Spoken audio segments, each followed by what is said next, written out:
baiklah Bapak dan Ibu, sebelum kita melanjutkan ke acara beranda kita pada pagi hari ini, yang sebagaimana telah kami sampaikan bahwa akan diisi insya Allah oleh sahabat kita semuanya, Bapak Eko Pratomo, beliau akan hadir bersama kolega beliau pada pagi hari ini, yaitu Ustadz Muhammad Teguh. Namun sebelum itu kita hantarkan terlebih dahulu kepada para peserta yang ingin meninggalkan forum ini untuk melaksanakan tugas dan amanah yang diberikan kepadanya.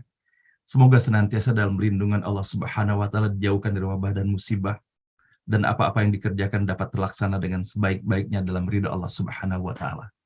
Dan kepada Bapak dan Ibu yang lainnya, mari bersama-sama kita menyongsong sahabat kita Bapak Ibu sekalian, dan ini adalah kehadiran kedua beliau di forum beranda ngaji bareng online ini.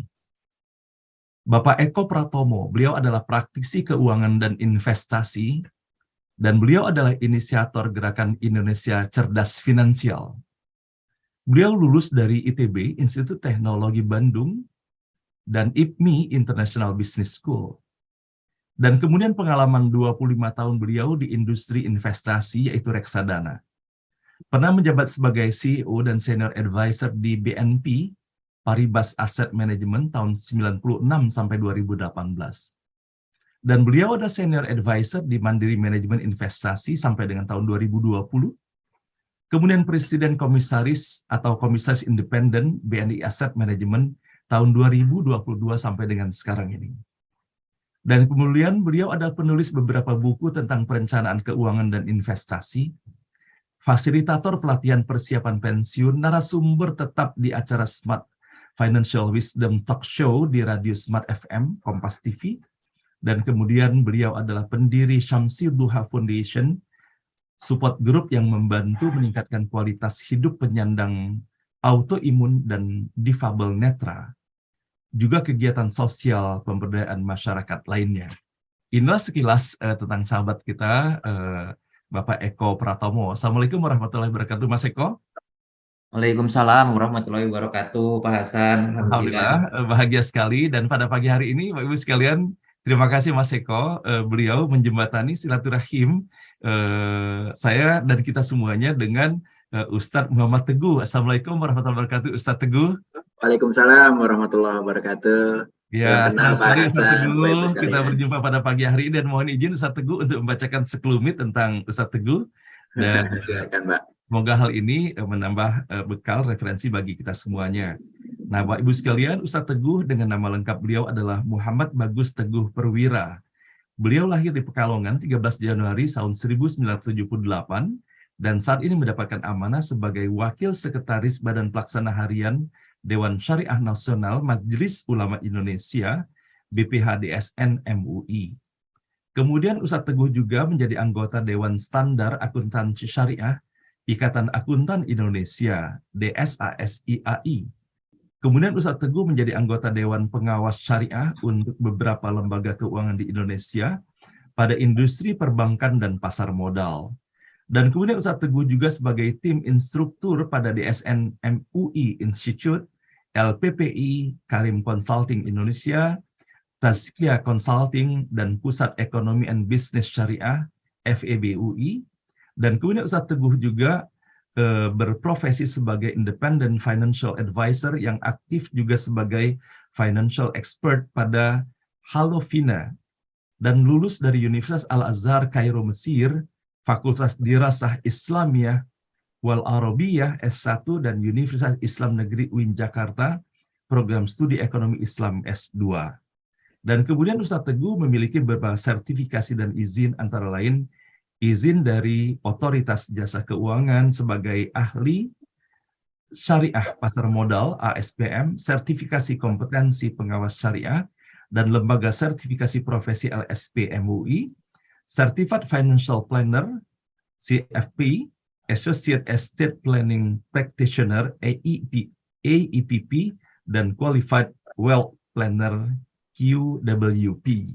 Nah, inilah Ibu sekalian yang dirahmati Allah sekelumit tentang dua tokoh yang hadir pada pagi hari ini. Nah, Mas Eko dan Ustadz Teguh, alhamdulillah pada saat ini kita masih bersama 403 orang peserta. Dan sebagaimana biasanya Mas Teguh, Ustadz Teguh, bahwa setiap hari kita menghadirkan narasumber, dan Mas Eko adalah kehadiran kedua atau ketiga, seingat saya Mas Eko ya. Yang kedua, Ustadz. Yang kedua ya Mas Eko ya. Iya. Ya, alhamdulillah, dan saya sudah mengenal Pak Eko ini, Pak Ibu sekalian, eh, lebih 15 tahun ya Pak Eko ya. Ya, Mudah-mudahan Allah rahmati silaturahim ini. Nah, Mas Eko dan Ustaz Teguh, saya tidak berpanjang lagi. Kami persilakan untuk menyampaikan presentasinya. Insya Allah kami semuanya siap menyimak dengan sebaik-baiknya, dan mohon izin pula apabila nanti kita memberikan ruang untuk kesempatan tanya jawab kepada para peserta. Dan yang pertama siapa yang mau menyampaikan? Mungkin Mas Eko dulu ya, sekaligus baik. memberikan penghantar di dalam materi kita pada pagi hari ini. Kepada Mas Eko kami persilakan. Bismillahirrahmanirrahim. Assalamualaikum warahmatullahi wabarakatuh. Waalaikumsalam La warahmatullahi ilaha illallah wa wabarakatuh. asyhadu anna Muhammadar Rasulullah. Allahumma sholli ala Muhammad wa ala ali Muhammad kama sholaita ala Ibrahim wa ala ali Ibrahim wa barik ala Muhammad wa kama barakta ala Ibrahim wa ala ali Ibrahim fil alamina innaka Hamidun Majid. Amin. Terima kasih Pak Hasan memberikan kesempatan kembali.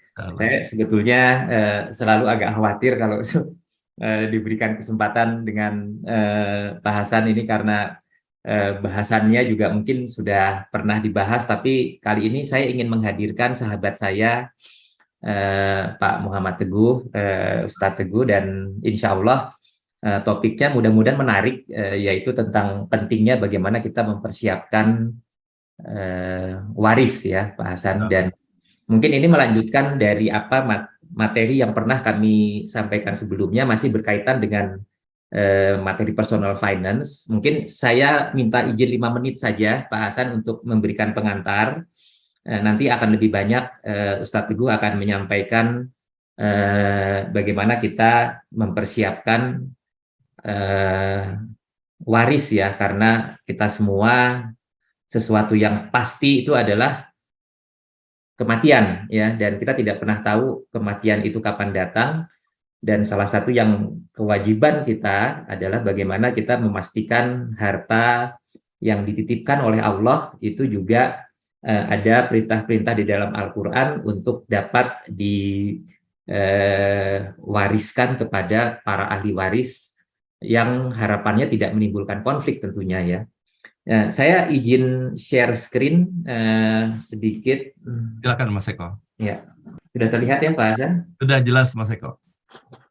Baik, jadi mungkin masih banyak di masyarakat kita yang belum mengenal tentang personal finance, atau sering juga disebut sebagai financial planning. Jadi intinya mungkin selama ini Bapak Ibu kita diajarkan belajar di sekolah mencari uang, tapi kita tidak dibekali ya secara formal ilmu tentang bagaimana mengelola keuangan. Jadi sebetulnya ini seharusnya sudah menjadi bagian dari kurikulum ya, karena setiap orang akan memiliki penghasilan, dan bagaimana masyarakat kita juga memerlukan saya menyebutnya sebagai kecerdasan finansial.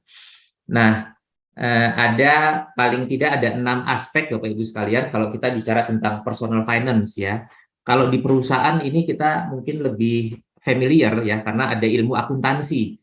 Ya, cuman sayangnya mungkin Bapak Ibu yang juga pernah belajar di Fakultas Ekonomi, khususnya di bagian akuntansi, itu diajarkan tentang budgeting, tentang mengelola utang, mengenai risk management, mengenai planning, ya. Tapi sayangnya kita tidak diajarkan hal yang sama untuk kehidupan pribadi atau keluarga kita.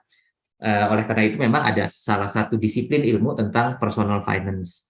Nah, 6 aspek itu adalah kita bicara tentang budgeting, bagaimana membuat budget, memastikan kita memiliki positive cash flow, dan seharusnya kita di dalam keluarga atau pribadi pun memiliki catatan keuangan ya, catatan aset, catatan utang, sehingga kita tahu dalam bahasa akuntansinya neraca keuangan ya, kita tahu bahwa kita memiliki aset yang lebih besar dari kewajiban, sehingga kalau kita harus meninggalkan keluarga kita memastikan tidak ada utang yang harus menjadi beban waris bagi ahli waris kita. Kemudian ada aspek debt management atau bagaimana mengelola utang. Ini juga banyak yang tidak paham masyarakat kita tentang utang baik, utang buruk. Ya, dan sekarang banyak sekali masyarakat yang terjebak dengan utang-utang, terutama dengan adanya digitalisasi ya. Kemudian yang ketiga, kita bicara tentang risk management, kenapa butuh dana darurat, kenapa butuh kita memiliki proteksi dari produk-produk asuransi. Kemudian yang keempat, kita harus paham tentang bagaimana merencanakan investasi, khususnya dua hal yang paling prioritas adalah memastikan anak-anak kita memiliki edukasi yang baik, dan kita memastikan kehidupan masa pensiun kita tetap sejahtera. Aspek yang kelima ada tax planning, ini berkaitan dengan bagaimana memanfaatkan cara perhitungan pajak ya, khususnya kalau kita memiliki usaha, dan kita juga bisa memanfaatkan instrumen-instrumen investasi yang perlakuan pajaknya berbeda. Dan yang terakhir adalah tentang estate planning. Ini walaupun gambarnya rumah, tetapi sebetulnya estate planning ini bukan tentang real estate ya, tetapi ini berkaitan dengan bagaimana kita mempersiapkan perencanaan tentang waris. Dan ini akan menjadi topik pada pagi hari ini. Jadi mudah-mudahan gambar rumah itu nanti menggambarkan rumah kita di surga ya, bagaimana kita mengelola secara holistik tentang pengelolaan keuangan kita. Mungkin ini saja yang ingin saya sampaikan. Mungkin sedikit satu lagi. Jadi understanding financial planning ini bukan hanya sekedar tentang merencanakan keuangan, tetapi memang ini adalah merencanakan kehidupan, dan uang itu hanya sekedar sebagai alat ya untuk bagaimana kehidupan kita itu lebih baik. Dan di dalam Al-Quran banyak sekali ayat-ayat yang berkaitan dengan bagaimana kita mempersiapkan mengelola keuangan, yang nanti juga akan dibahas oleh Ustadz Teguh. Jadi paling tidak ada 3 stage ya. Stage pertama adalah building wealth, ketika umur kita antara 20 sampai 35 sampai 40. Kemudian kita perlu untuk membangun kekayaan, tidak lain tidak bukan untuk menumpuk-numpuk harta, tapi paling tidak untuk bisa memenuhi kebutuhan kita ya, termasuk juga ada kewajiban-kewajiban agama untuk kita bisa bersedekah, kita bisa naik haji. Itu memerlukan perencanaan yang baik. Dan yang terakhir di masa pensiun ini, selain kita mempersiapkan kebutuhan untuk pensiun supaya tidak membebani anak-anak kita bisa tetap mandiri, dan yang paling penting adalah kita juga mempersiapkan tentang waris. Nah, ini yang menjadi bagian dari topik kita pada pagi hari. Mungkin ini pengantar dari saya. Silahkan Pak Ustadz Teguh untuk melanjutkan topik tentang mengapa pentingnya kita melakukan persiapan waris ya. Silakan Ustadz Teguh. Oke, silakan Ustadz Teguh. Baik, terima kasih Pak Hasan. Assalamualaikum warahmatullahi wabarakatuh. Waalaikumsalam warahmatullahi wabarakatuh. Innalhamdulillah nahmaduhu wa nasta'inuhu wa nastaghfiruhu wa na'udzu billahi min shururi anfusina wa min sayyiati a'malina may yahdihillahu fala mudilla lahu wa may yudlil falan tajida lahu waliyyan mursyida. Asyhadu an la ilaha illallah wahdahu la syarika lahu wa asyhadu anna Muhammadan abduhu wa rasuluhu la nabiyya ba'da. Allahumma shalli wa sallim wa barik ala habibina Muhammadin wa ala alihi wa sahbihi ajmain, amma ba'd. Bapak Ibu sekalian, perkenalkan nama saya Teguh, Muhammad Teguh, atau lengkapnya Muhammad Bagus Teguh. Saya ini muridnya Pak Eko nih, Bapak Ibu sekalian. Bapak Ibu sekalian, saya mendapatkan amanah nih dari Pak Eko, atau melalui Pak Eko dari Pak Hasan ya, untuk membahas tentang bagaimana perencanaan waris. Di Indonesia memang, izinkan saya untuk share screen ya Bapak Ibu sekalian. Silakan Ustaz.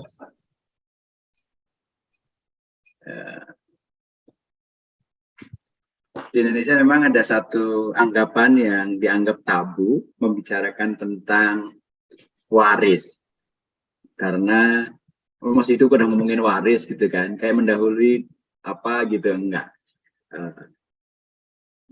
Perencanaan waris itu kita butuhkan, bukan perencanaan kalau kita mendapatkan warisan tentunya.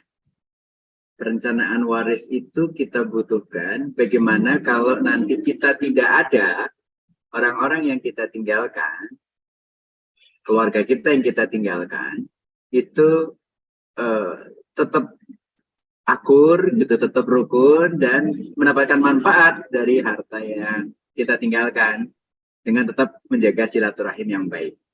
Seringkali harta itu menjadi fitnah, menjadi cobaan bagi keluarga karena masalah-masalah yang sifatnya ownership dari harta itu sendiri, kepemilikan dari harta itu sendiri.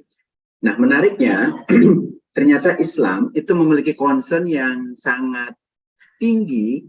Kalau kita membaca ayat Al-Quran maupun hadis Nabi, itu concern yang tinggi terhadap harta. Jadi harta ini memiliki kedudukan yang cukup urgent di dalam agama kita. Bahkan banyak ibadah, ya Ustaz Hasan ya, yang berkaitan sama harta. Nah, menariknya atau indahnya Islam, ketika ibadah-ibadah yang berkaitan sama harta, selalu ada syarat dan ketentuan berlaku. Selalu ada term and condition-nya. Ya. Sebutlah misalkan zakat. Zakat itu rukun, wajib. Jadi bukan hanya sekedar anjuran ya. Zakat itu rukun, hukumnya wajib gitu. Tapi karena ini berkaitan sama harta, selalu ada term and condition-nya. Term and condition adalah bagi mereka yang hartanya mencapai nisab, mencapai batas minimum tertentu. Ketika batas minimum itu tercapai, maka baru ada kewajiban itu. Artinya tidak semua orang memiliki kewajiban. Termasuk juga ibadah haji misalkan. Maka ada konsep istitoah atau kemampuan untuk pergi haji. Kemampuan tentu yang paling besar selain kesehatan adalah tentang keuangan atau kemampuan untuk bisa melakukan perjalanan ke sana. Nah, sehingga tidak semua kewajiban yang sifatnya harta itu bagi semua orang, tapi ada term and condition-nya. Bapak sekalian, adalah kesyukuran yang sangat tinggi apabila kita diamanahkan oleh Allah Subhanahu wa taala berupa harta. Lalu bagaimana Islam memandang harta itu dulu sebelum kita ngomongin tentang warisan secara besar? Saya akan bahas secara sekilas saja. Dalam Islam harta itu hakikatnya milik siapa? Milik Allah Subhanahu wa taala. Bahkan ketika Allah memerintahkan kita untuk memberikan kepada orang lain, kata-kata yang Allah pilih itu wa'atuhum mimma lillahilladzi atakum. Dan berikanlah kepada mereka sebagian dari harta Allah yang dikaruniakannya kepadamu. Tidak disebutkan wa'atuhum mimmalikum, tidak disebutkan berikanlah kepada mereka sebagian dari hartamu, enggak. Tegas oleh Allah disebutkan dalam surat An-Nur ayat 33 ini, wa'atuhum mimmalillah. Berikanlah kepada mereka sebagian dari hartanya siapa? Hartanya Allah yang dikaruniakan kepadamu. Nah, maka ada konsep yang lebih besarnya lagi dalam surat Yunus ayat ke-55, ala inna lillahi ma fis samawati wal ard. Ala inna wa'dallahi haq. Ingatlah sesungguhnya kepunyaan Allah apa yang ada di langit dan di bumi. Jadi kalau harta kita ini secuil kecil aja apa yang ada di langit dan ada di bumi gitu. Dan itu sejatinya milik Allah Subhanahu wa taala. Manusia itu hanya diberi amanah. Aminu billahi wa rasulihi wa anfiqu mimma ja'alakum mustakhlifina fi. Kembali ditegaskan dalam surat Al-Hadid ayat 7. Berimanlah kepada Allah, berimanlah kamu kepada Allah dan Rasulnya, dan infakkanlah di jalan Allah sebagian harta yang Dia telah menjadikan kamu sebagai pemegang amanah. Jadi artinya apa? Harta itu konsepnya milik Allah Subhanahu wa taala. Dalam training-training, dalam kajian-kajian saya sering mengungkapkan begini nih Pak Hasan. Harta itu milik Allah dan Allah lah yang memberikan amanah itu kepada kita. Bahkan berapa rupiah atau berapa banyak harta yang akan kita miliki dalam arti diamanahkan oleh Allah Subhanahu wa taala sepanjang hidup kita itu sudah ada di Lauhul Mahfuz. Dan itu kita tentu yakini semuanya, kita imani semuanya. Bahkan seorang koruptor misalkan gitu, kalau dia tidak korupsi, itu hartanya ya segitu juga. Maka pilihan untuk mencari harta secara halal ataupun pilihan yang sebaliknya menjadi suatu harta yang haram, itu hanya cara untuk mendapatkannya. Dan atas cara untuk mendapatkannya itulah kita dinilai apakah akan berpahala atau akan berdosa.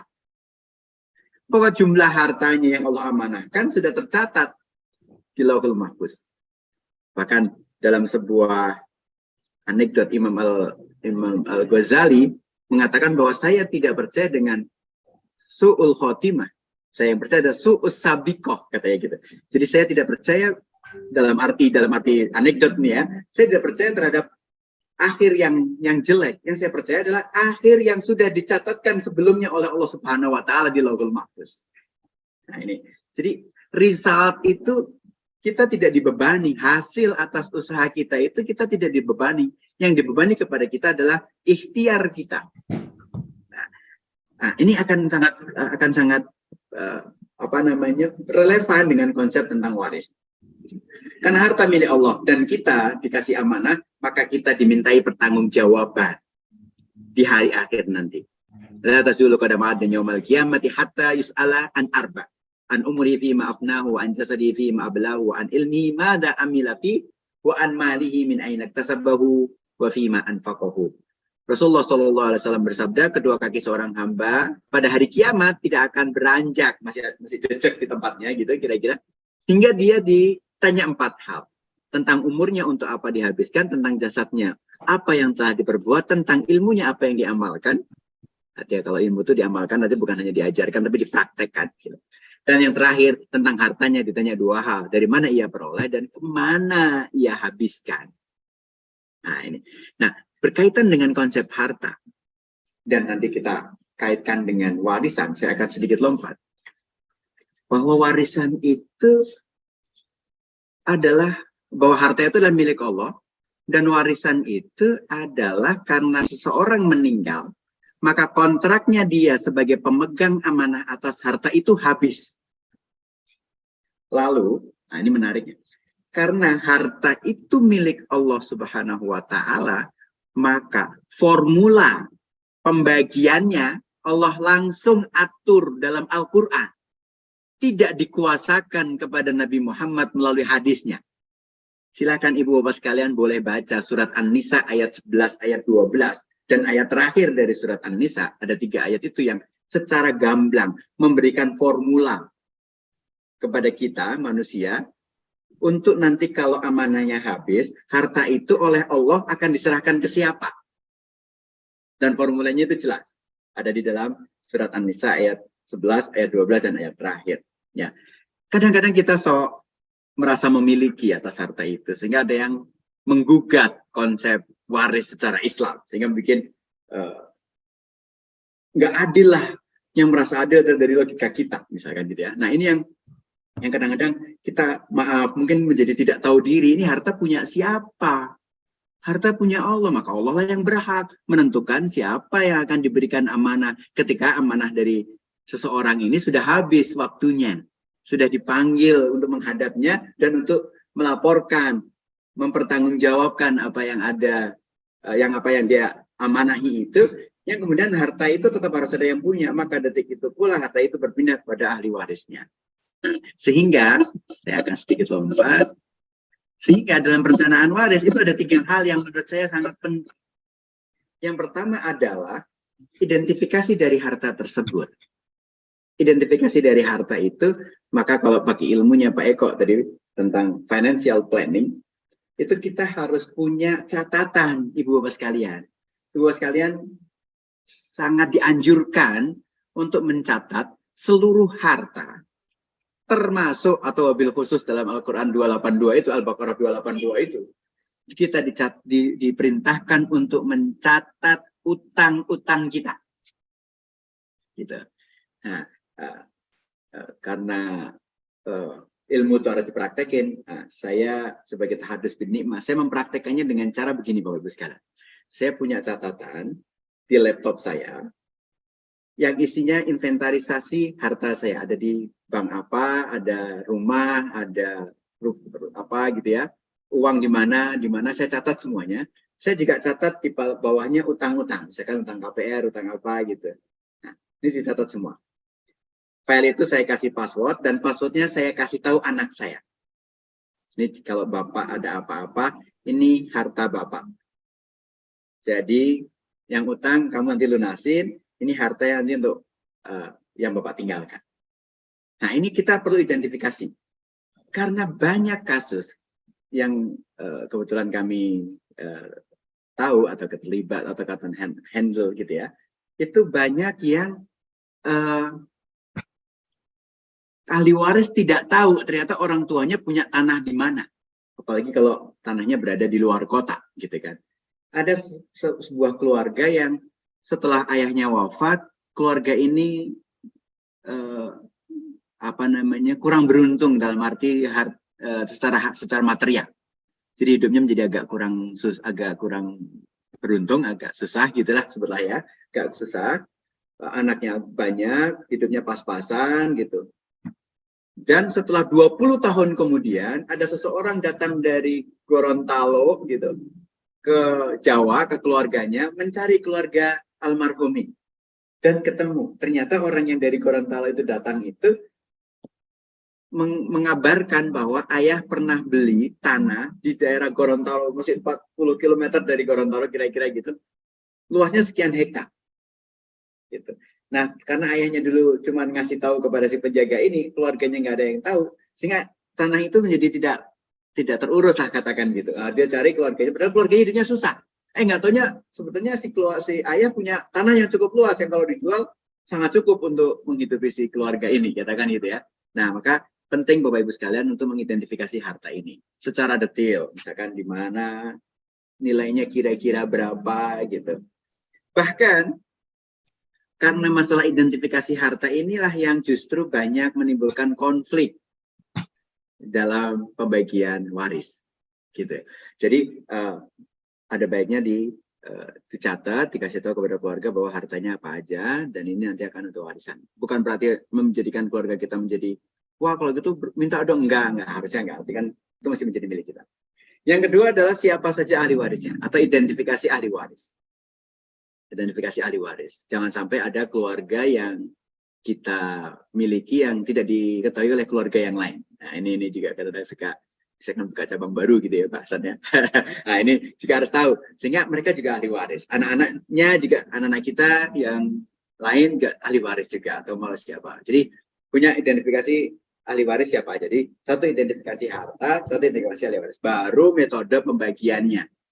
Orang banyak menyangka bahwa di metode pembagian ini banyak terjadi sengketa. Pengalaman kami bukan di situ.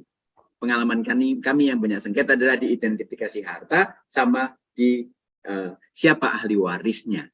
Sehingga Bapak Ibu sekalian, penting buat kita untuk memiliki 3 komponen ini. Sehingga nanti kalau ada apa-apa kita ditakdirkan untuk menghadap kepada Allah Subhanahu wa taala dan kita meninggalkan harta, kita mempersiapkan kepada keluarga kita bahwa bagiannya berapa-berapa dari harta yang kita miliki, ahli warisnya siapa aja, dan hak para ahli waris itu berapa aja dengan kondisi existing.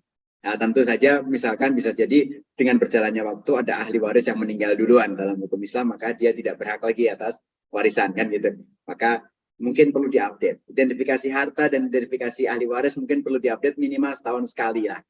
Setahun sekali diupdate. Nah, biasanya kami melakukan update itu di bulan Ramadan. Karena sekaligus untuk menghitung zakat. Nah, ini sehingga menghitung zakat, sekaligus mengupdate harta kita, sehingga kita harapannya juga bisa membayar zakat dengan betul dan dengan jumlah yang benar. Ya, tepat waktu, tepat jumlah juga. Gitu. Nah, bicara tentang waris ada 3 unsur warisan. Yang pertama adanya harta waris. Ngomongin warisan tapi yang wafat tidak memiliki warisan sama sekali, maka ya nggak ada unsurnya lagi. Atau misalkan yang wafat ini sudah mewakafkan hartanya, gitu kan, sehingga dia tidak memiliki harta lagi atau hanya sedikit misalkan gitu untuk pengurusan jenazah dan sebagainya. Yang kedua adalah ada pewarisnya. Artinya apa?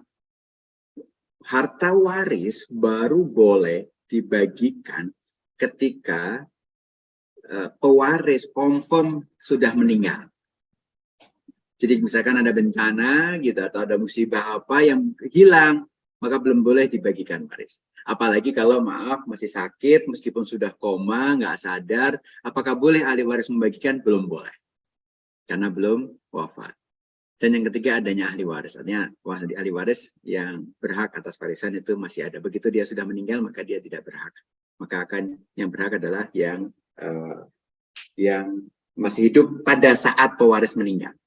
Jadi catatannya adalah yang bersangkutan masih hidup bukan pada saat pembagian, tapi masih hidup pada saat si pewaris meninggal dunia. Gitu. Jadi ini kadang-kadang suka, ini ayah meninggal gitu ya. Kemudian ibunya masih hidup gitu. Anak-anaknya udah baginya nanti aja, masih ada ibu kan nggak usah dibagi gitu misalkan gitu kan. Kemudian kakak pertama meninggal sebelum ibu meninggal. Nah, kakak pertama ini berhak atas harta waris dari ayahnya.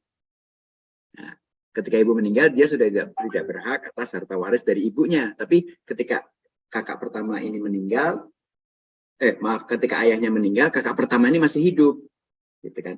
Maka dia berhak atas warisan dari sang ayah. Maka dalam Islam itu dianjurkan ibu bapak sekalian, ini nggak boleh tabu, dianjurkan bahwa segera setelah wafatnya seseorang, baik pasangannya sudah meninggal ataupun belum meninggal, itu untuk segera dibagikan warisannya. Segera dibagikan warisannya itu tidak harus dijual. Misalkan kalau itu berbentuk aset fisik atau aset tetap ya, seperti rumah, tanah, segala macam, tidak harus dijual, tapi jelas status kepemilikan atas rumah tersebut. Bisa saja rumah itu menjadi milik bersama. Oh, sekian persen punya si A, sekian persen punya si B, sekian persen punya si C, misalkan gitu. Rumahnya mah nggak harus dijual, rumahnya nggak harus dijual, tapi status kepemilikan atas rumah itu clear, jelas. Nah, ini yang kadang-kadang juga menimbulkan konflik di belakang hari karena pembagian waris tidak diikrarkan, tidak dibagikan dalam arti status kepemilikannya segera. Karena misalkan anak yang paling kecil tinggal di rumah induk gitu, rumah keluarga, rumah induk, karena misalkan hanya dia yang tidak punya rumah, yang kelama-kelamaan menjadi samar nih, ini kepemilikan bersama atau kepemilikan punya dia nih ya. Ketika rumah itu dijual maka dia harus tahu statusnya punya siapa. Maka sangat-sangat dianjurkan dalam Islam itu untuk membagikan waris itu segera setelah wafatnya si pewaris gitu. Bapak Ibu sekalian, hukum waris di Indonesia itu ada 3 paling enggak. Yang pertama adalah hukum perdata. Hukum perdata tentunya banyak digunakan atau pada dasarnya digunakan untuk non-muslim yang tinggal di Indonesia. Yang kedua adalah hukum adat kalau memang daerah-daerah setempat gitu. Yang ketiga adalah hukum Islam. Hukum Islam berlaku untuk yang muslim. Artinya kalau ataupun ada sengketa berkaitan dengan warisan, maka yang berhak atau pengadilan yang berkompeten untuk menengahi atau memutuskan sengketa ini adalah pengadilan agama.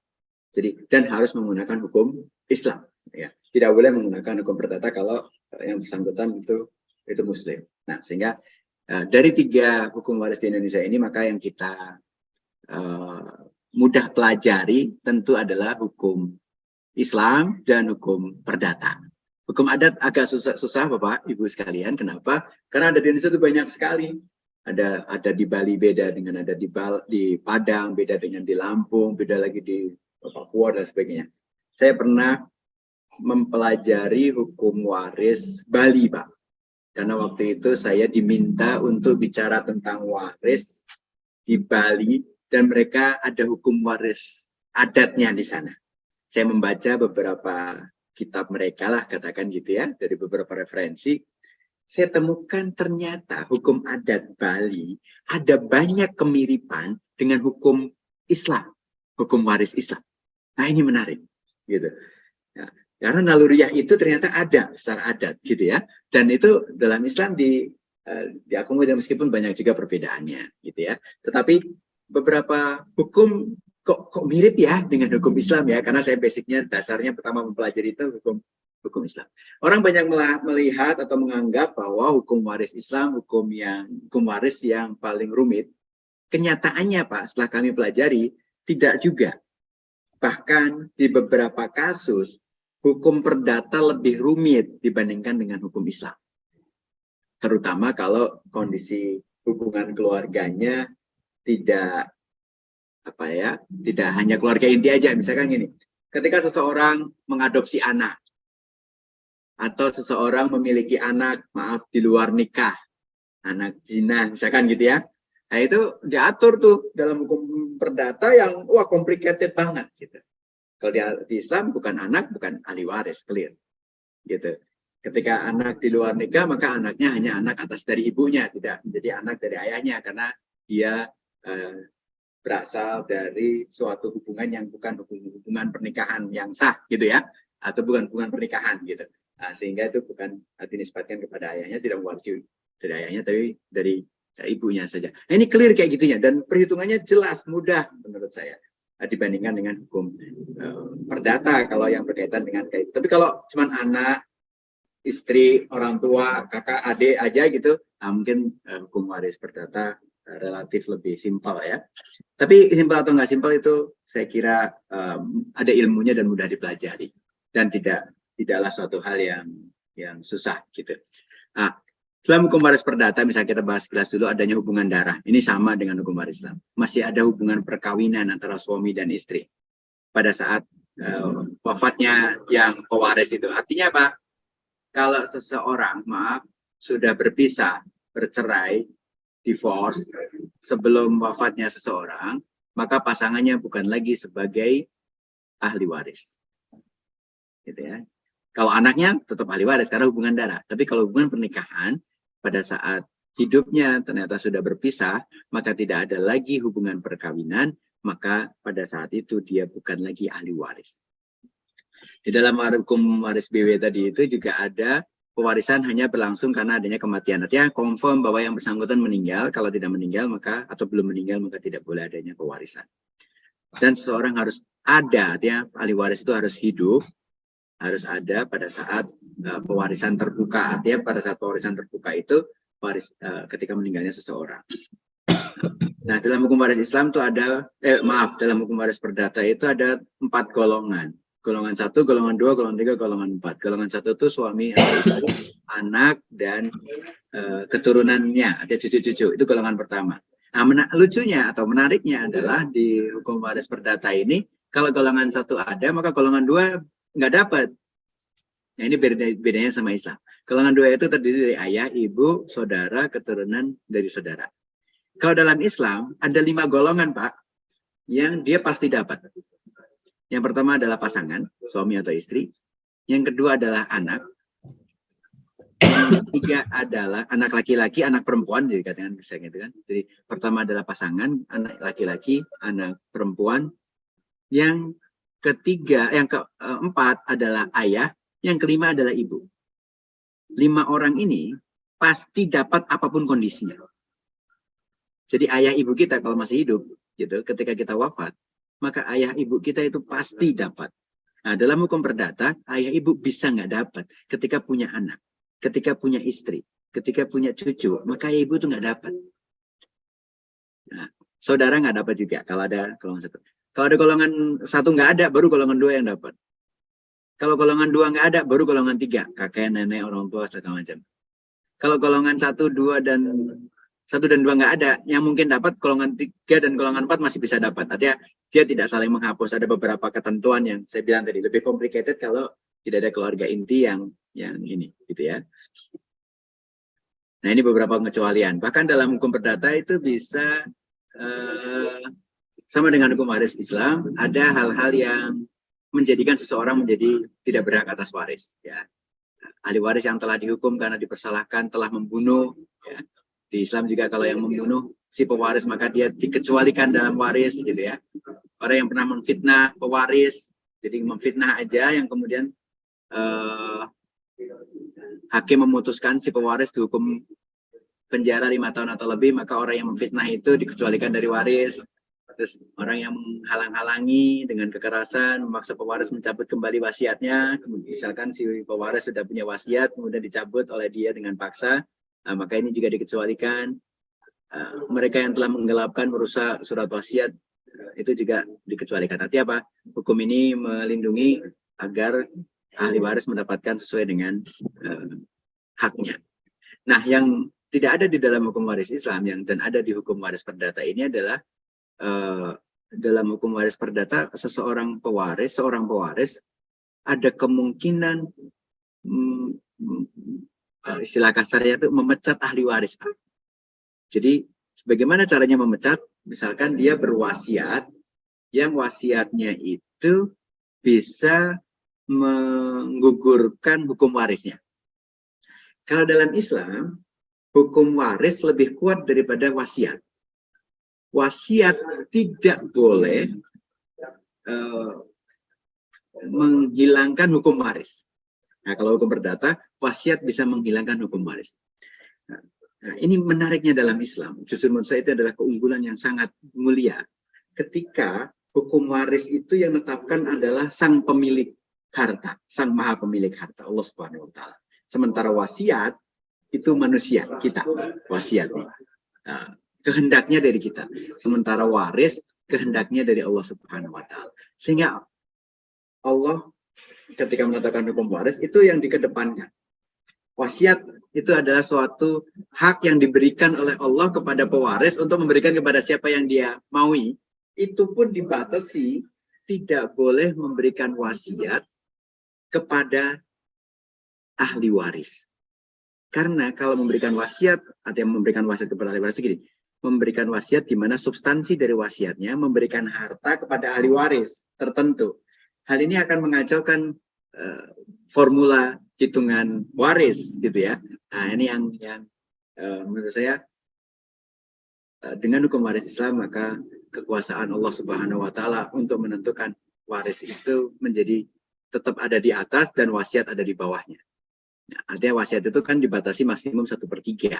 Nah, Allah kasih kewenangan kepada pewaris sebelum meninggalnya untuk berwasiat sebanyak maksimal 1/3. Selebihnya adalah hak ahli waris yang Allah tentukan.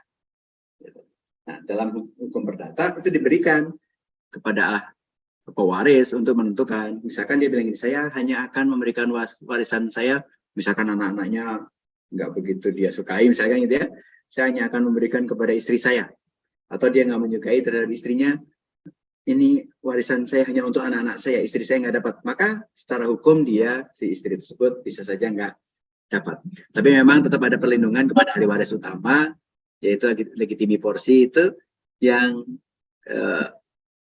memberikan hak kepada ahli waris utama untuk menuntut haknya.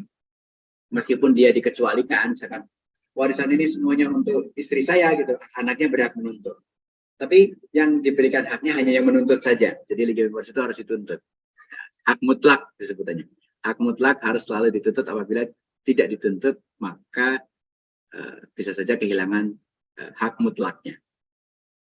Nah, ini sekilas saja bagaimana kita membahas tentang hukum waris yang perdata. Ya, intinya adalah kita bagaimana membahas hukum waris Islam. Dari harta yang kita tinggalkan, maka prioritas pertama adalah untuk pemeliharaan jenazahnya, lalu pelunasan utang-utangnya. Nah, inilah kenapa kita penting punya catatan utang. Karena utang itu tetap menjadi kewajiban kita, bahkan dibawa sampai akhir hayat kita. Sehingga untuk memitigasi risiko supaya kita tidak berpulang dengan membawa utang, kita catat Pak utang-utang itu dan disampaikan kepada ahli waris, sehingga ahli waris tahu ketika kita wafat kita akan dilunasi utang-utang itu dari harta kita. Kemudian prioritas berikutnya adalah wasiat sebelum warisan, wasiat, dan itu maksimal 1/3 dari harta. Baru habis itu adalah warisan. Ilmu warisan sih sebetulnya tidak susah.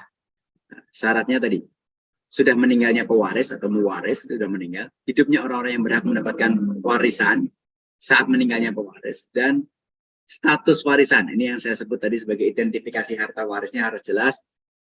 Kalau yang nomor 2 itu identifikasi ahli warisnya juga sudah jelas.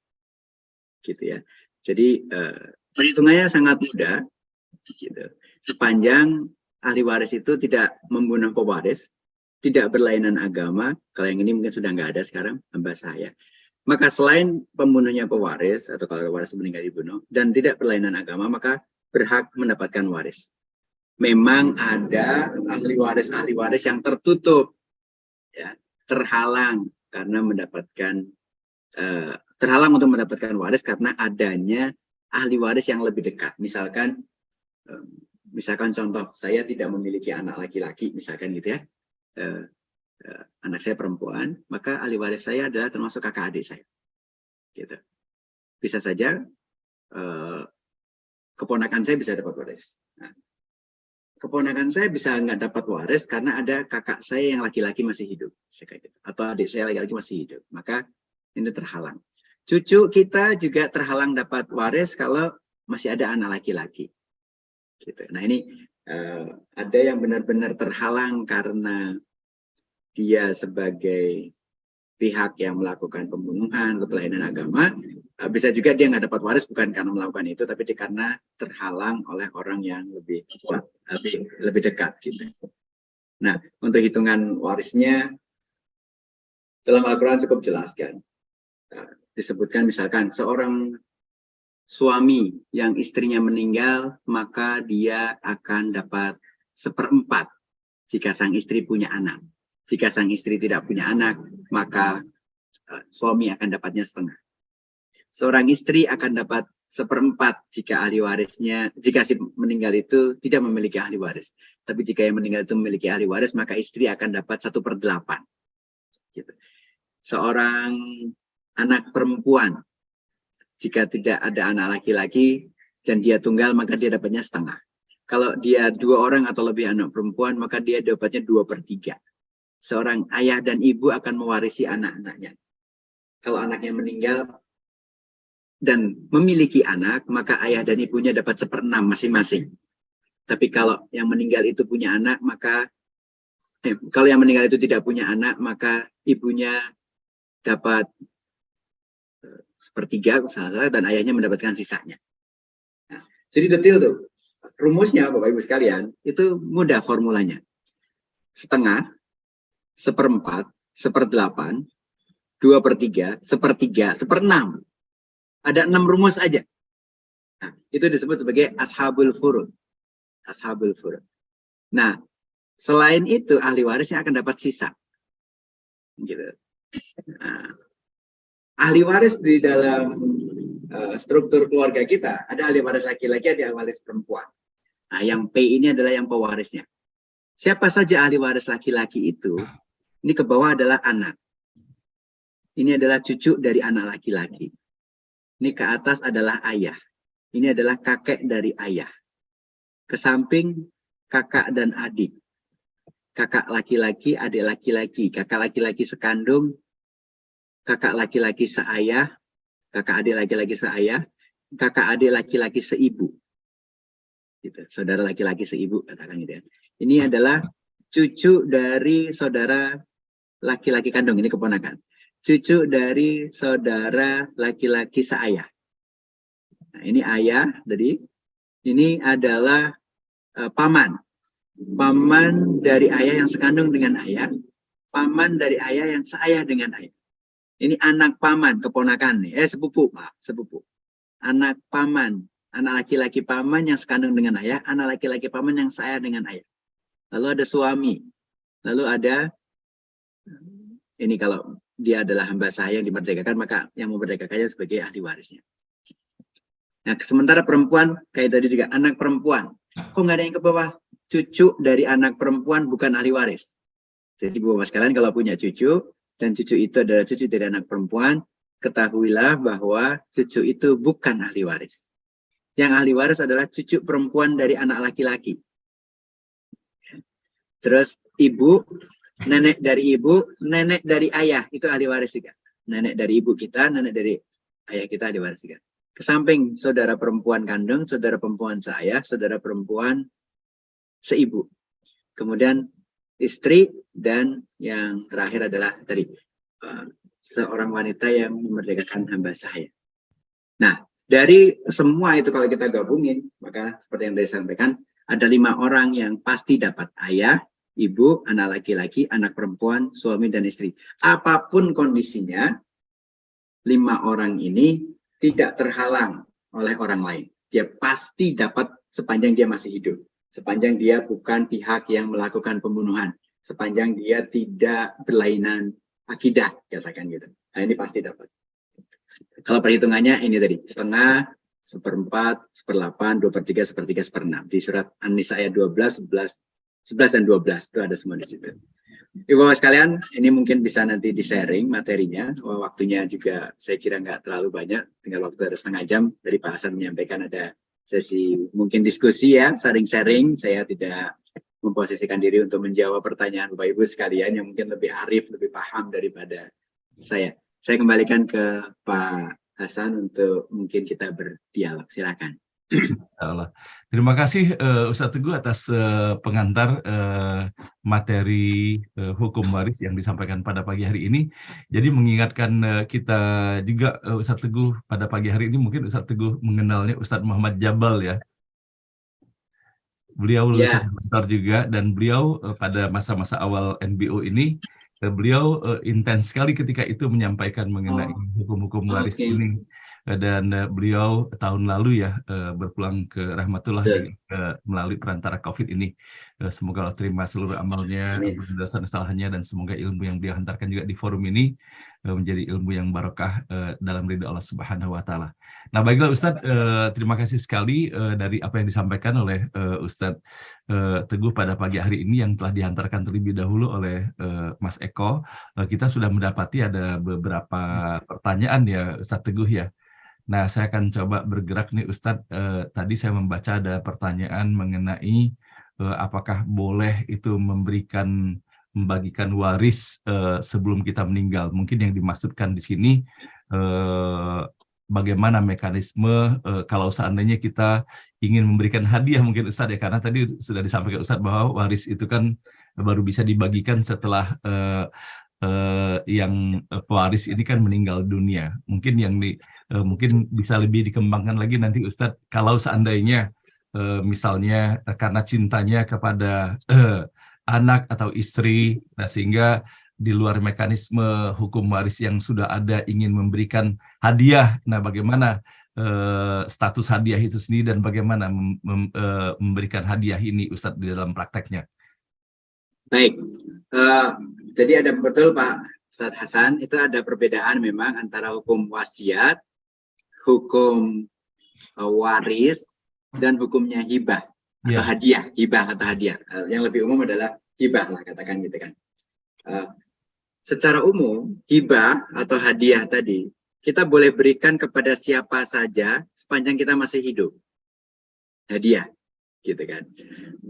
Hanya saja dalam kompilasi hukum Islam, apabila hadiah itu diberikan kepada ahli waris, ya, maka bisa saja itu dianggap bagian dari waris nanti pada saat perhitungan ahli waris.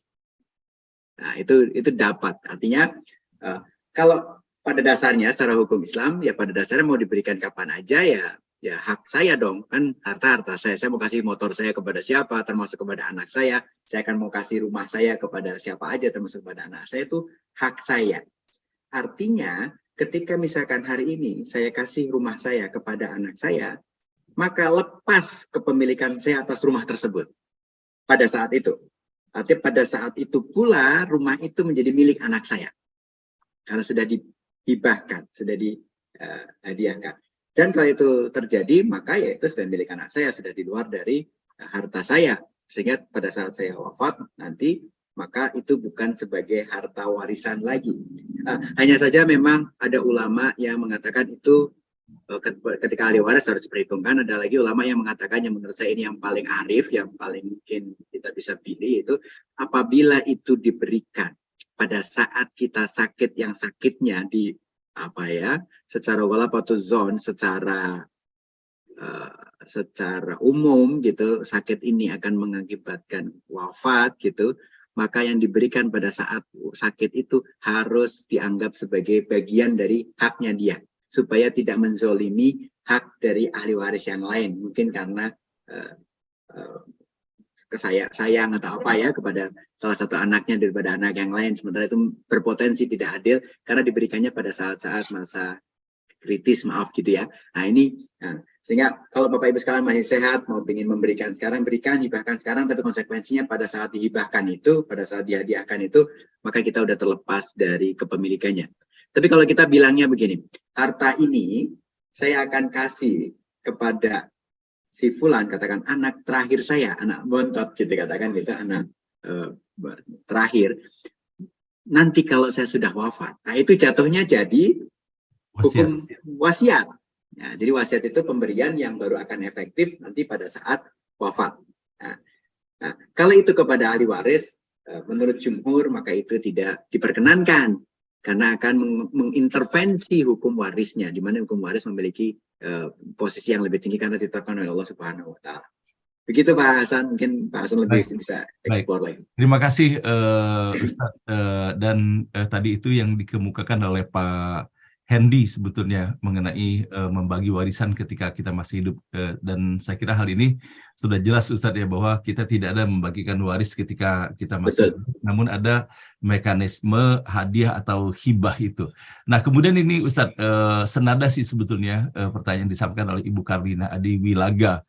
Jadi kalau saya dengan semangat ya silaturahim gitu Ustadz ya, ketika kita masih hidup, kemudian kita bersepakat gitu Ustadz ya, gitu kan, sampai sejauh mana kalau saya lihat efektivitasnya ini Ustadz ya, karena ada juga saya pernah memiliki seorang sahabat pada waktu itu Ustadz, dia bikin pernyataan gitu bahwa dengan kesepakatan semuanya tidak membeda-bedakan antara laki-laki dan perempuan gitu Ustadz.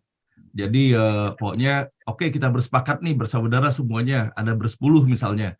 Nah maka harta yang ada itu kita bagi 10 sama rata gitu kan. Nah padahal di dalam Islam kan pengaturan sudah jelas Ustadz ya, bahwa laki-laki itu kan 2 kali daripada perempuan. Nah bagaimana hal ini Ustadz? Hukum dasarnya laki-laki 2 banding perempuan. Kalau di level yang sama, anak-anak gitu ya, anak laki-laki, anak perempuan, hukum dasarnya adalah anak laki-laki mendapatkan 2 bagian dari anak perempuan. Sebutlah misalkan anaknya 10, 5 laki-laki, 5 perempuan gitu ya Pak ya. Iya. Maka ada 15, kalau ada 15 bagian nih. Iya. Karena yang laki-laki 2 kali 5, 10, anak perempuan ada 5, kali 1 jadi 5, jadi ada 15. Anak laki-laki akan dapat 2/15, anak perempuan akan dapat 1/15. Itu hukum dasarnya. Ahli waris itu, warisan itu ketika wafatnya seseorang, maka harta itu /adalah haknya para ahli waris. Harta itu adalah haknya para ahli waris. Artinya 2/15 tadi, kemudian si anak laki-laki semuanya itu sepakat untuk memberikan sebagian dari haknya kepada saudaranya perempuan, maka pilihan itu adanya di ahli waris.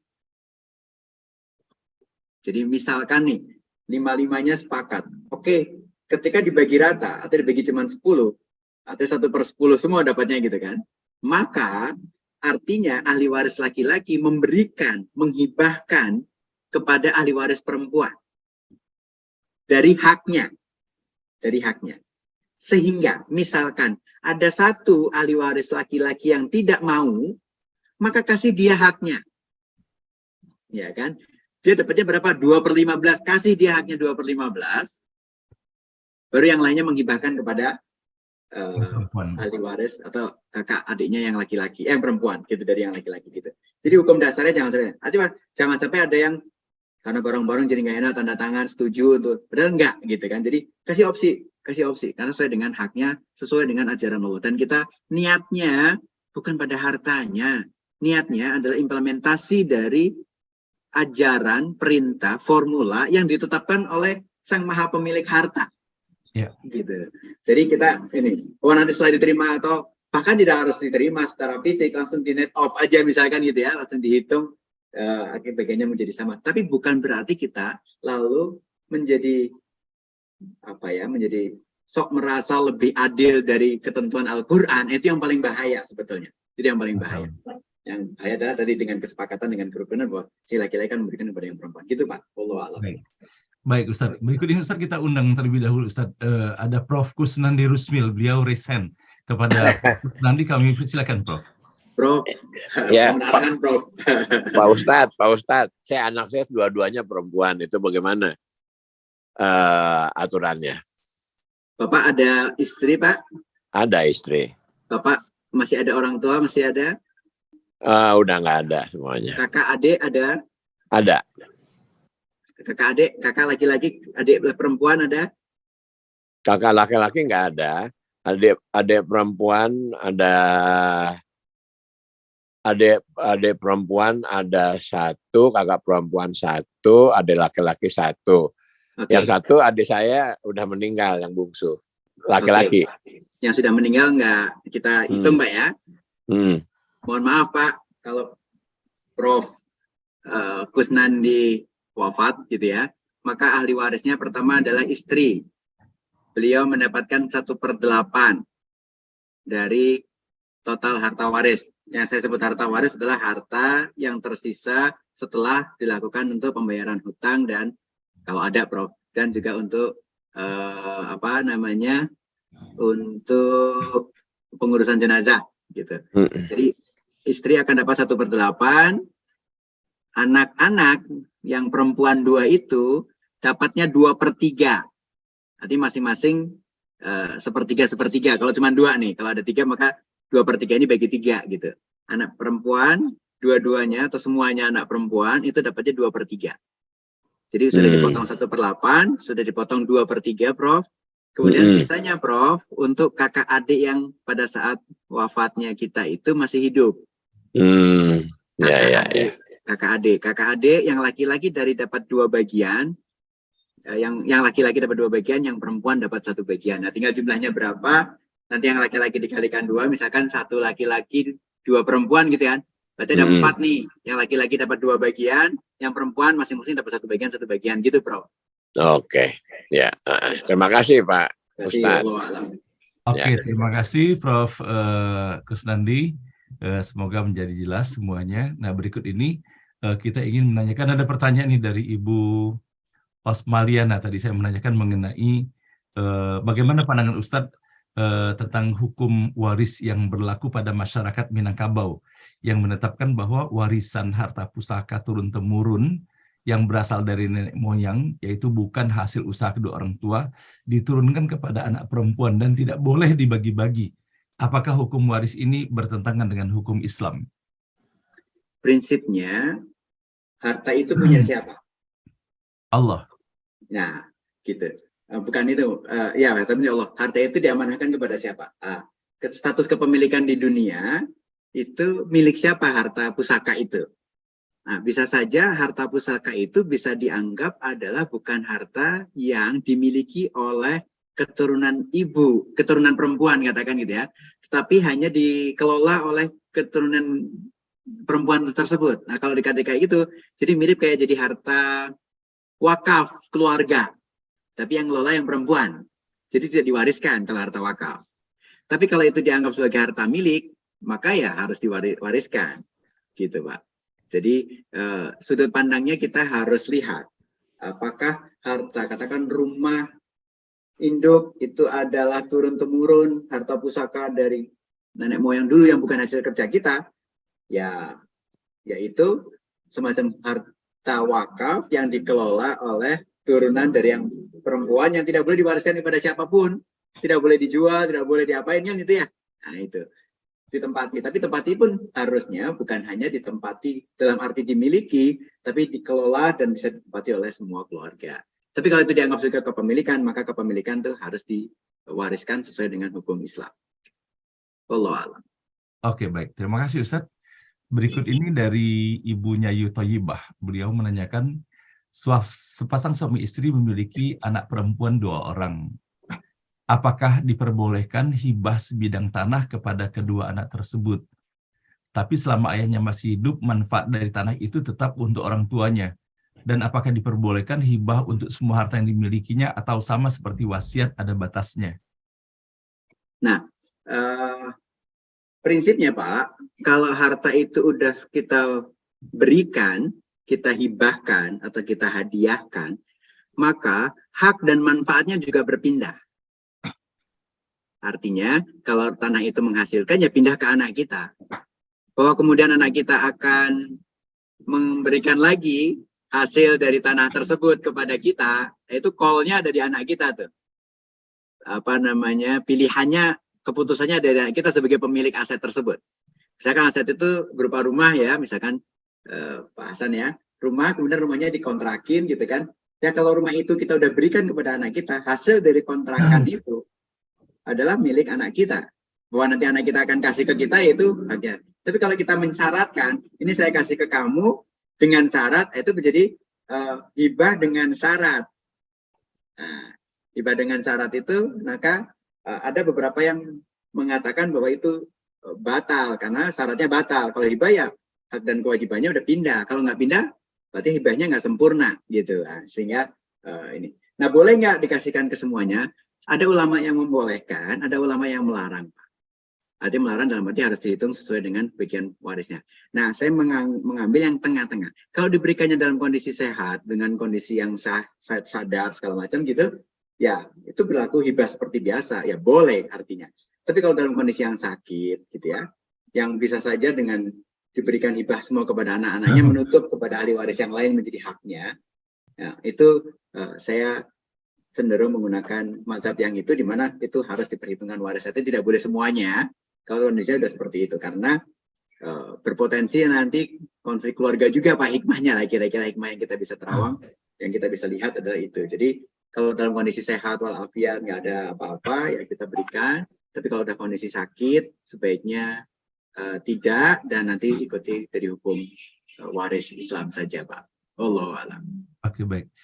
Baik, terima kasih Ustadz. Kembali lagi atas apa yang disampaikan oleh Ustadz pertama kali itu, bahwa sebetulnya melaksanakan ketentuan hukum waris ini adalah ujian ketaatan kita kepada Allah Subhanahu wa Ta'ala, Ustadz ya. Namun Ustadz di dalam prakteknya, dalam kehidupan sehari-hari, kadang-kadang secara emosional ada rasa khawatir, atau kalau seandainya nanti ternyata tidak berjalan sesuai dengan apa yang direncanakan. Sebagai contoh misalnya Ustadz, karena misalnya dari beberapa orang anak ada salah satu dari antara mereka misalnya yang sudah sukses sekali. Nah, sementara ada saudaranya yang secara ekonomi masih belum memungkinkan. Nah, sehingga sebagai rasa sayangnya udahlah gitu kan,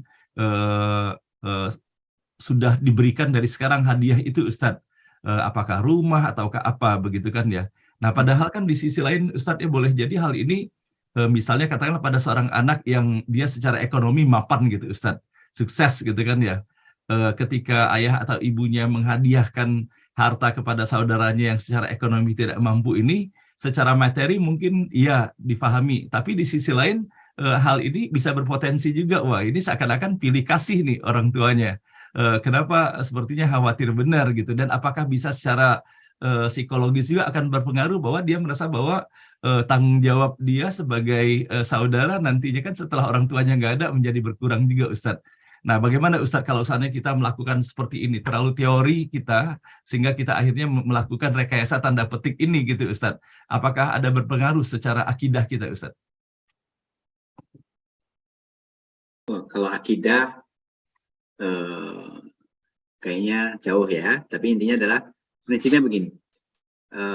Ketika kita menghibahkan, sebaiknya kita declare juga dan meminta semacam keridhaan dari anak kita yang lain, anak kita yang sukses yang lain. Artinya, ini ayah ingin menghadiahkan kepada adik kalian rumah ini, rumah yang A, katakan gitu. Ayah berharap tetap rukun gitu ya, dan tidak ada keberatan. Tapi kalau ada keberatan silahkan disampaikan, misalkan gitu. Nah, ini biasanya kalau terbuka di awal, clear gitu ya, nah insya Allah akan lebih baik daripada tidak terbuka gitu. Sehingga itu yang banyak dilakukan oleh orang tua kita dulu juga, dikasih hadiah tapi dengan mendeklar itu ke kakak adik yang lain, sehingga mereka memahami dari awal. Pada konflik kan langsung biasanya, atau bisa ada baiknya nih Pak Hasan ya, itu langsung diikuti dengan legalitasnya Pak. Yeah. Misalkan rumah itu sudah diberikan kepada anak, langsung diurus untuk balik nama sertifikatnya, gitu kan, sehingga itu menjadi clear secara mata syariah maupun di mata hukum negara gitu ya. Nah itu secara ini sisa, bukan berarti manipulasi toh terbuka kan gitu ya. Kalau tertutup memang ada potensi. Potensi selalu ada, Pak. Bahkan menggunakan hukum Islam aja potensi konflik ada, gitu ya.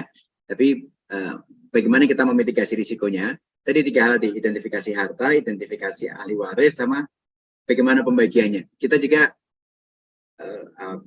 ajarkan kepada anak-anak kita bahwa pilihan hukum waris Islam itulah sebagai ketaatan kita kepada Allah Subhanahu wa taala. Jadi kita ajarkan juga kepada anak kita bahwa harta itu sudah ada catatannya. Gitu. Bahkan ketika orang memanipulasi waris atau ingin mendapatkan lebih besar, umumnya juga bisa jadi nggak berkah juga, gitu kan, dan sebagainya. Intinya secara teori dan secara praktek itu dimungkinkan dan juga bisa dimitigasi risiko konflik itu, Pak. Allah. Oke, baik. Pak Hasan. Oh iya, Pak Eko, silakan Pak Eko.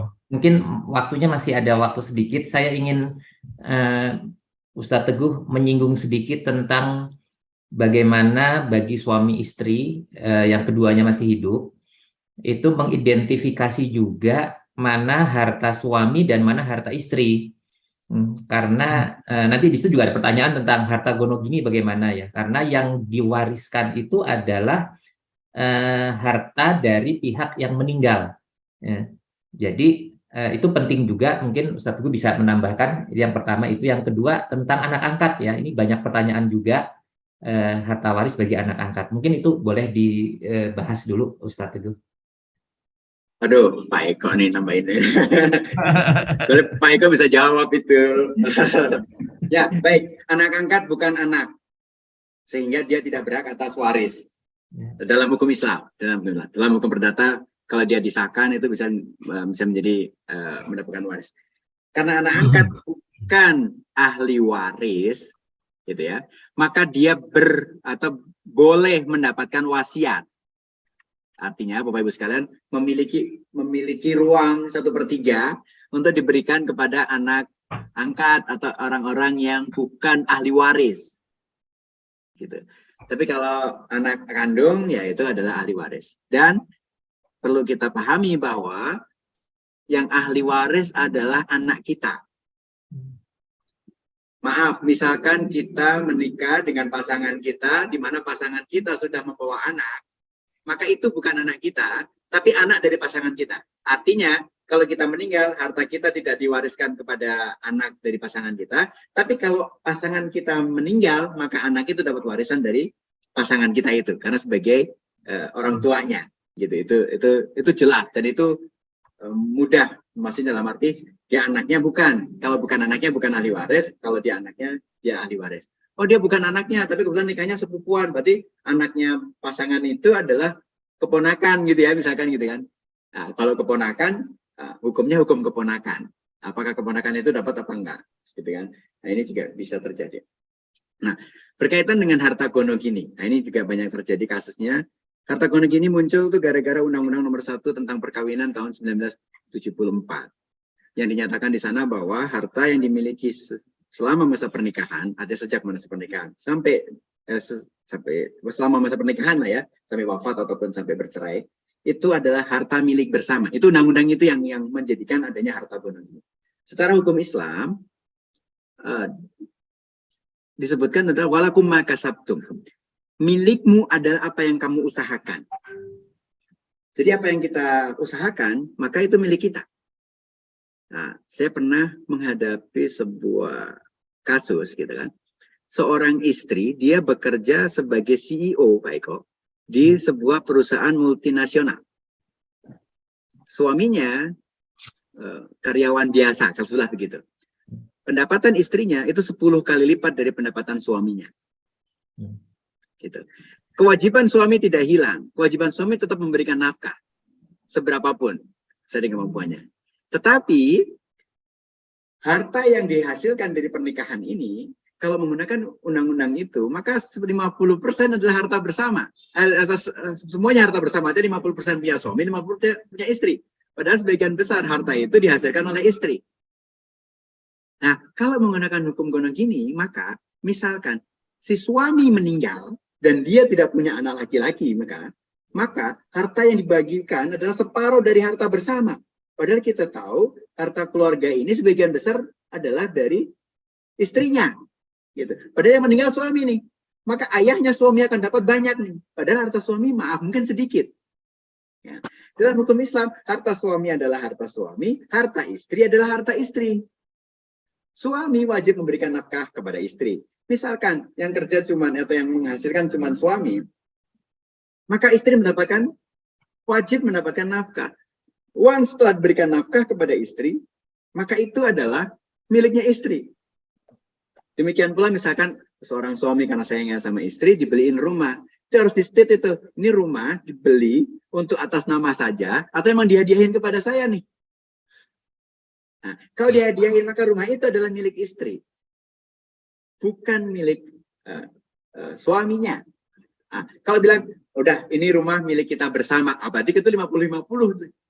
Oh, kita beli rumah karena bareng-bareng atau usaha bareng-bareng, yang satu DP-nya atau cicilannya juga. Oke, kita clear aja. Oke, kalau gitu rumah ini milik berdua. Nah, berkaitan sama warisannya, waris yang dibagikan, saya menegaskan apa yang disampaikan oleh Pak Eko, waris yang dibagikan adalah yang dimiliki oleh si pewaris yang sudah meninggal itu. Yang dimiliki oleh pasangannya tidak termasuk yang diwariskan. Seorang suami istri punya harta, misalkan tidak dijelaskan harta mana, maka 50% dari harta keluarga itu milik suami, 50% milik istri. Yang dibagikan jangan 100% harta keluarga, yang dibagikan hanya 50% harta keluarga dengan asumsi 50% harta keluarga ini miliknya si suami. Artinya istri masih memiliki 50% lagi. Dari 50% yang dimiliki oleh suami yang dibagikan waris itu, istri dapat 1/8 kalau punya anak. Istri dapat 1/4 kalau tidak punya anak. Si suami ini nggak punya anak, misalkan gitu. Nah, jadi pembagiannya, kembali saya menegaskan betul apa yang disampaikan oleh Pak Eko, yang dibagikan hanya yang dimiliki oleh pewaris pada saat hidupnya. Gitu ya, jadi ini jelas. Jadi kalau memang itu harta bersama ya dibagi dulu, mana yang punya pewaris nih, yang dibagikan hanya yang punya pewaris. Yang bukan miliknya pewaris atau yang dimiliki oleh pasangannya pewaris, maka itu tetap menjadi miliknya pasangan pewaris. Sehingga Bapak Ibu sekalian, ketika seorang meninggal dan masih hidup istrinya, anak-anak kadang nggak mau bagi waris karena ibu masih hidup. Nah, ini salah, ini keliru. Ini harus kita budayakan bahwa segera setelah meninggalnya seseorang, baik ayah ataupun ibu kita, maka segera bagikan waris. Dengan catatan jelas yang ibu masih hidup ini punya hak juga atas hartanya sendiri. Nah, atas harta yang dibagikan, ibu juga dapat bagian 1/8 itu misalkan gitu. Nah, ini. Baru sisanya dibagikan kepada anak-anak dan ahli waris yang lainnya. Gitu. Kalau kita tunda-tunda, ibu masih ada, kita nggak bagi dulu gitu ya, itu berpotensi menimbulkan konflik karena bisa saja anak pertama meninggal duluan, padahal dia berhak atas warisan ayahnya, pada saat ibunya meninggal dia sudah nggak ada, dianggap nggak dapat, padahal dia harusnya mendapatkan waris. Sehingga tidak boleh ada tabu, tidak boleh ada perasaan itu tabu untuk dibahas, baiknya dibagikan, meskipun pembagian itu tidak harus dijual, tapi dijelaskan bahwa rumah ini sekian persen punya ibu, misalkan 55% punya ibu, 45%-nya punya anak-anak, di mana anak-anak dapat sekian persen. Rumahnya nggak harus dijual, tapi status kepemilikan rumah itu jelas, sekian persen punya siapa, dan seterusnya gitu. Saya kira itu Pak Hasanullah. Baik. Terima kasih Ustadz. Ini sesungguhnya masih banyak sekali pertanyaannya, namun saya coba mengambil pertanyaan kira-kira mewakili untuk Ustadz bisa menjelaskannya saja. Nah ini Ustadz, ini ada case yang menarik nih dari Pak Gufron Sumaryono. Beliau ada di sini peserta kita. Nah beliau menyampaikan bahwa beliau mengambil pola penyikapannya terhadap harta yang beliau miliki. Saya tidak menyebutkan warisan karena beliau masih ada ya. Jadi beliau menyampaikan begini, beliau memiliki seorang anak laki-laki tunggal, dan kepada anak laki-laki ini beliau sudah menyerahkan 2 buah rumah, yaitu rumah dan apartemen, dan lengkap dengan sertifikat sudah atas nama putranya ini. Nah, beliau memiliki juga seorang anak perempuan adopsi, dan beliau sudah juga menyerahkan 1 rumah, ya kan, dan dibalik namakan atas nama dia. Nah, kemudian dari yang tersisa ada 200 meter tanah yang beliau itu pun sudah diwakafkan ke sebuah yayasan Al Gufron untuk kegiatan sosial. Namun beliau masih menempati rumah itu. Nah, sehingga yang beliau tanyakan ini, benarkah langkah yang beliau lakukan ini di dalam menyikapi hukum waris dalam Islam? Hibah yang Bapak berikan kepada anak angkat sah. Hibah yang Bapak berikan kepada anak kandung juga sah. Karena dalam asumsi Bapak masih dalam kondisi yang sehat walafiat gitu kan. Ya, sehingga itu nggak ada masalah. Yang Bapak wakafkan itu juga Bapak berhak untuk mewakafkannya, berapapun itu, gitu kan. Sehingga artinya rumah atau apartemen tadi yang dikasih ke anak, rumah yang dikasih ke anak adopsi, gitu ya. Kemudian yang sudah diwakafkan itu sudah keluar dari hartanya Pak Gufron ya tadi ya. Ya, betul. Sudah keluar dari hartanya Pak Gufron. Artinya Pak Gufron sudah tidak memiliki harta-harta itu. Kalau misalkan Pak Gufron menempati salah satu rumah dari yang sudah diberikan, maka itu keputusannya ada di pemilik rumah. Apakah anak angkat kah, apakah anak adopsi kah, gitu ya. Nah ini keputusan di sana. Artinya kalau dia mau jual, dia berhak Pak. Bapak tidak lagi berhak untuk menghalanginya. Bapak berhak menasehatinya tentu sebagai orang tua. Bapak minta izin untuk menempati tinggal rumah di situ, itu juga itu hak. Almarhum kedua orang tua saya juga menghibahkan rumah induk misalkan itu kepada adik saya. Dan dia minta izin, saya akan tinggal di rumah ini sampai saya wafat, dia bilang gitu. Ya kita pasti semua sepakat, nggak mungkin enggak kan gitu, anak itu pasti akan sepakat gitu kan. Tapi ada kalimat itu yang kita bikin terharu lah. Kan ini punya bapak, dihibahin tapi minta izin juga. Itu memang harus dilakukan ternyata memang. Karena sudah diberikan kepada adik dan dia minta izin untuk tinggal di situ. Saya kira itu Allah. Masya Allah. Terima kasih Ustadz atas pencerahannya, dan Pak Gufron terima kasih atas sharing yang disampaikan pada hari ini, sehingga memberikan kejelasan bagi kita semuanya. Nah Ustadz, saya ingin sekali kita melanjutkan acara ini, namun hari telah menunjukkan jam 8:03 pada pagi hari ini, dan sepertinya Pak Eko, Ya Pak. pertemuan ini tidak cukup hanya sekali ya, karena sangat kompleks sekali ya permasalahan-permasalahan dan variasinya yang dihadapi dalam masyarakat kita, sehingga perlu sekali kita mendapatkan pencerahan mengenai hukum waris ini sendiri. Nah, pada pagi hari ini sebelum kita mengakhiri acara ini, mungkin dari Pak Eko ada yang mau disampaikan terlebih dahulu. Pak Eko, kami persilakan. Ya, terima kasih Ustadz Teguh, Pak Hasan. Jadi memang Bapak Ibu sekalian, bicara tentang warisan itu, kita memahami ya ada ketidakenakan kalau anak yang membicarakan kepada orang tuanya. Ya, tetapi saya pikir bagi kita yang masih hidup dan kita menyadari bahwa hukum waris ini merupakan hukum yang paling detail diatur oleh Allah, sehingga lebih baik memang perencanaan waris itu seperti kata Pak Ustadz Teguh, itu adalah perencanaan bagi pewaris ya.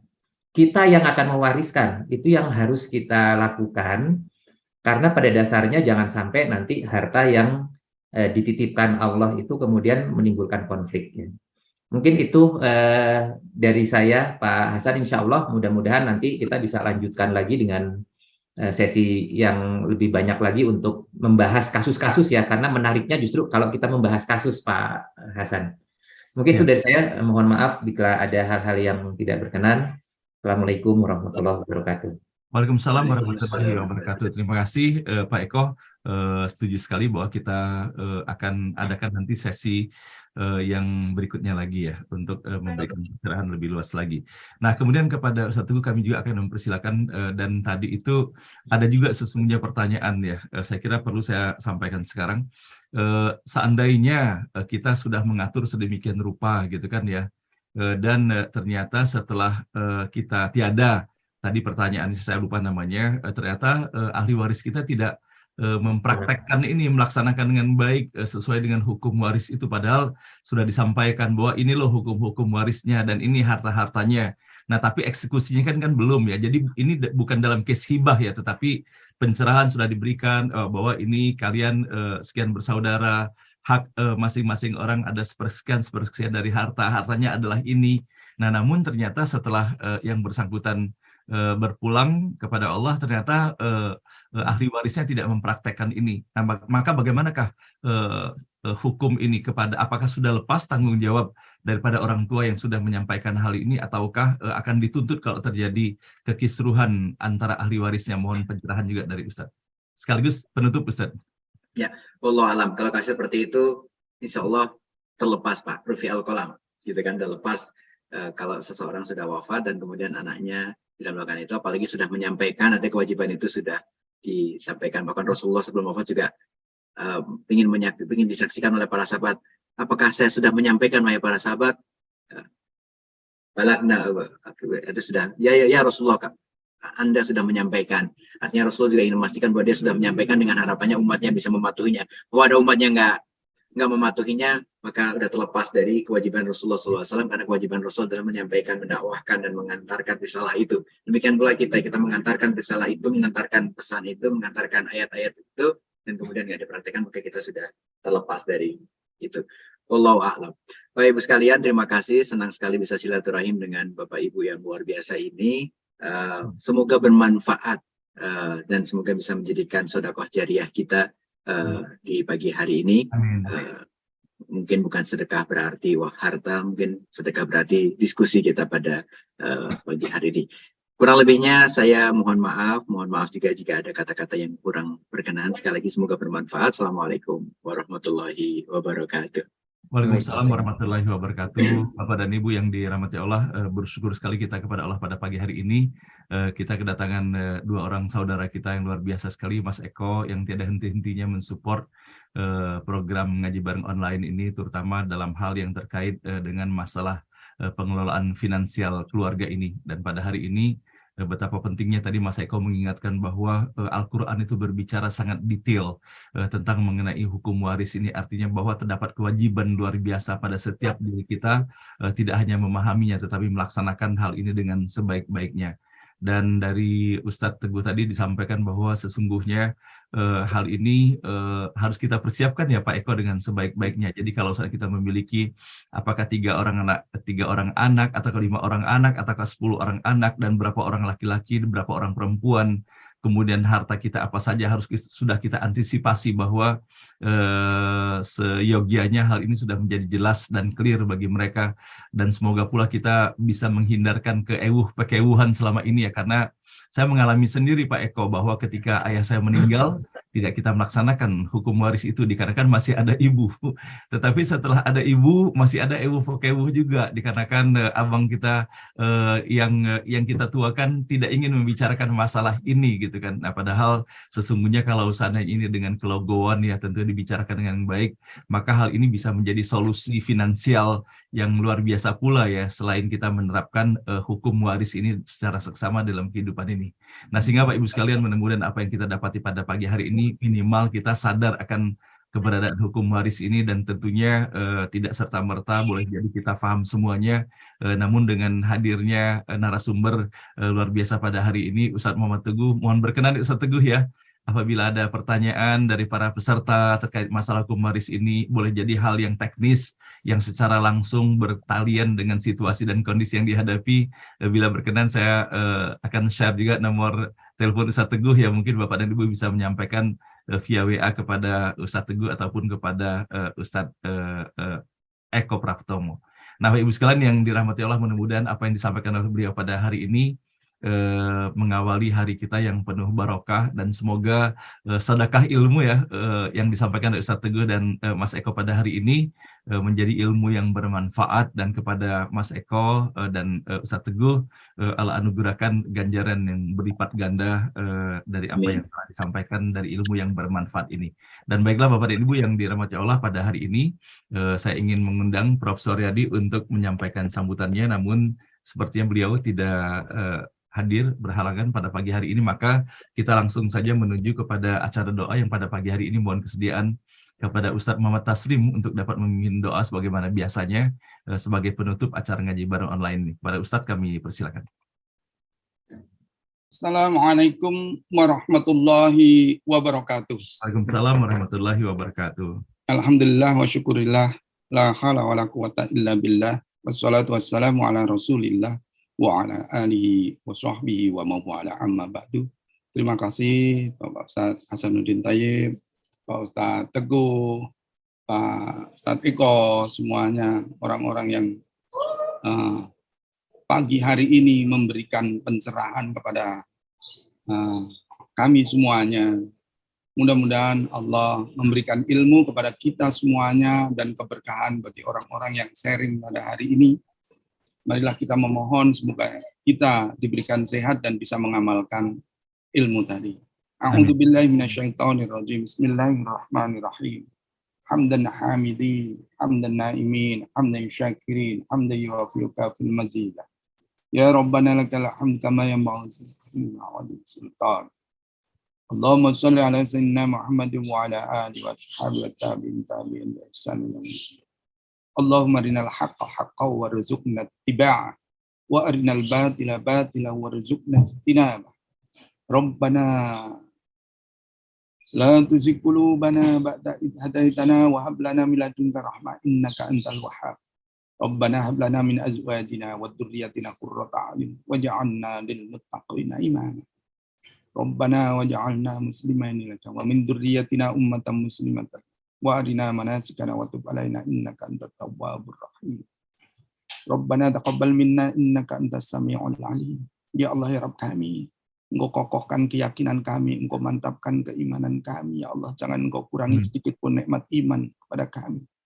Ya Allah, ya Rabb kami, bimbinglah kami agar kami mampu mengamalkan ilmu, mampu menjalankan syariat-Mu, mampu mentauladani Rasul-Mu Nabiullah Muhammad sallallahu alaihi wasallam.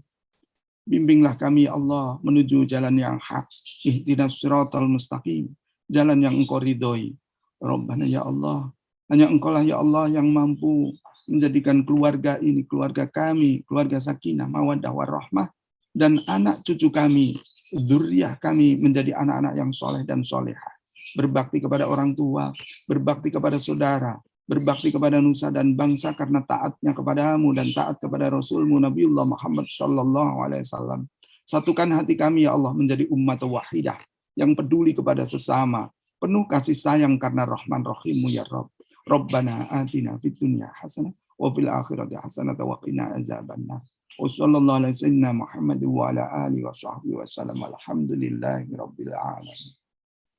Terima kasih Pak Ustadz Hasanuddin. Amin ya rabbal alamin. Setiap hari sudah membimbing kami semuanya untuk ngaji di NBO ini, dan semuanya yang sharing di beranda. Terima kasih, mohon maaf lahir batin untuk semua jamaah NBO. Assalamualaikum warahmatullahi wabarakatuh. Waalaikumsalam warahmatullahi wabarakatuh. Masya Allah, terima kasih Ustadz. Semoga menjadi doa yang Allah kabulkan, Allah ijabahkan, dan Allah berikan yang terbaik untuk kita semuanya. Nah, baiklah Bapak dan Ibu yang dirahmati Allah, dengan berakhirnya doa yang dihantarkan oleh Ustadz Taslim pada pagi hari ini, sekali lagi sama-sama kita sampaikan terima kasih kepada Mas Eko, sehat selalu Mas Eko, dan kepada Ustadz Teguh, senang sekali kita bertambah saudara pada hari ini. Semoga kita bisa terjadwal kembali ya Mas Teguh, Ustadz Teguh, Mas Eko, untuk mengisi acara beranda ini. Demikian dari saya, mohon maaf lahir dan batin kepada Bapak dan Ibu semuanya. Terima kasih atas segala perhatiannya. Insya Allah kita berjumpa kembali pada hari Rabu pagi nanti. Wabillahi taufiq wal hidayah. Wassalamualaikum warahmatullahi wabarakatuh.